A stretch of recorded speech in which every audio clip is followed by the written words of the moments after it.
We have goals to be healthy, to have healthy habits. We have aspirations to live a healthy lifestyle. And the truth of the matter is, habits create a different you and creates a different reality that you live in. Now, these are physical habits. There are also habits that are more based on behavior that change the way we react, the way we view others.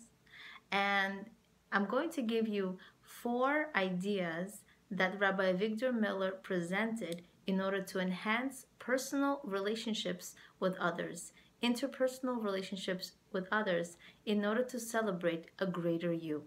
When you basically do these 4 ideas, when you practice them, they become a part of you.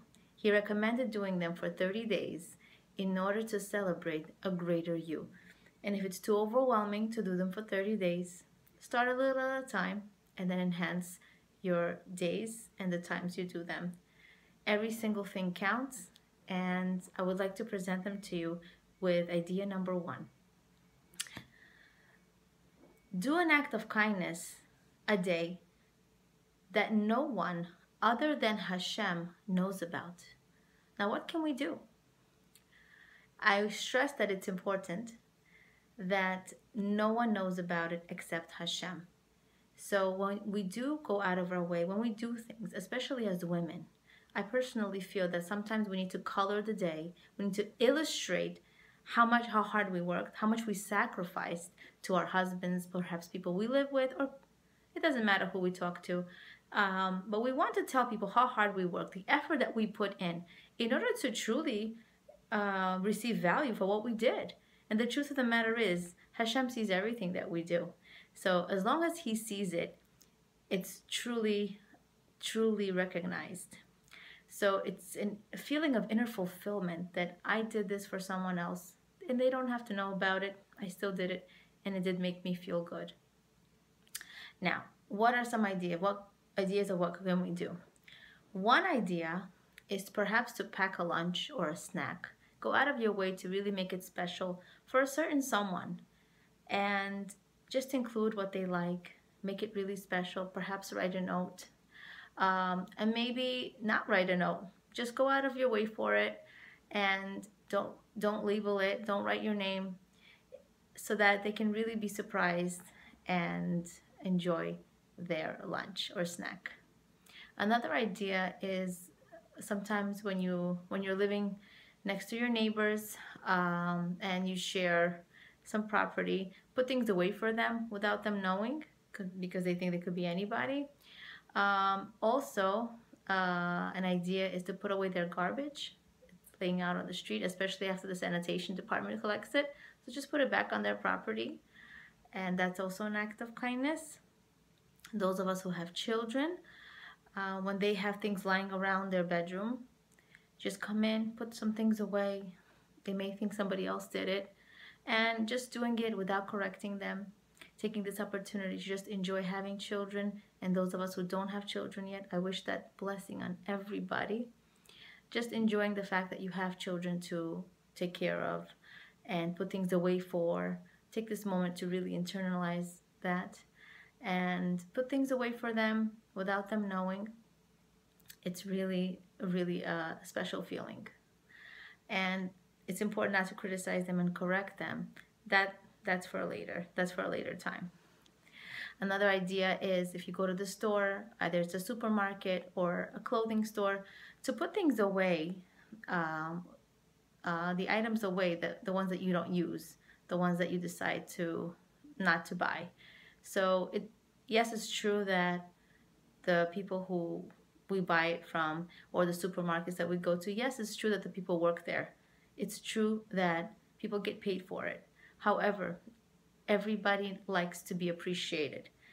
I think to myself, sometimes it's just so interesting how we thank the bank teller or the cashier or anybody who are service workers.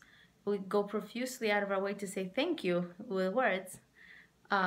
It's very interesting that everybody likes to be appreciated. It just makes them feel really, really good. So even though it's their job, just put things away, back on the shelf, back on the mannequin. This way they don't have to do it. And this just makes you feel good about having other people in the world. Um, I would like to share another idea. Idea number two is encourage somebody. Encourage somebody, whether they're going through a hard time in their life or not, someone who's going to school, passing a difficult test, a mom who's overwhelmed, and just calling them, telling them that they're amazing, that they're doing great work, that they're doing difficult work, and they're very valued. Relate to them in some way. That's why sometimes women like to call each other, because they can relate to each other very well. They're very understood. And it could be in the form of a note, a telephone call, a letter, a text message, a picture of yourself with a smile, encouraging someone that they're amazing. It really goes a long way. A third idea is once a day, look at another person and tell them, or just tell them in your thoughts, as though you're telling them, that I am seeing et Tselem Elohim. I'm seeing a piece of Hashem. We know that every single person is a piece of HaKadosh Baruch Hu, a piece of Hashem. So he put a piece of himself into us, and we actually resemble him. Now, it's very difficult to say that about a person who's difficult. Perhaps they have incredible impatience. Perhaps they are very stubborn, or maybe perhaps very angry or angered easily. How can we look at them in a positive way? They did something for us in a which gives us positive emotions, positive feelings towards them. If they are stubborn, say, you know what? Wow, this is a really amazing trait to have. So I'm going to relate this in being stubborn with Hashem's mitzvot, doing Hashem's mitzvahs.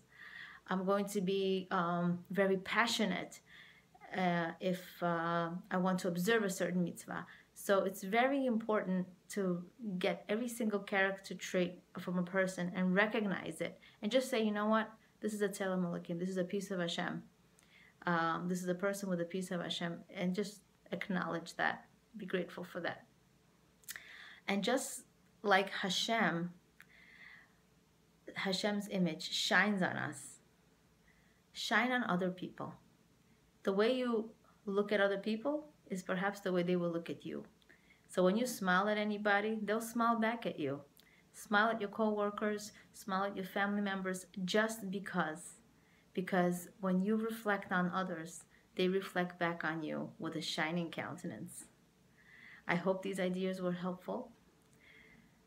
I hope that we can enhance our relationships with others to celebrate better relationships and a greater you. Leah Abramov, Being and Becoming.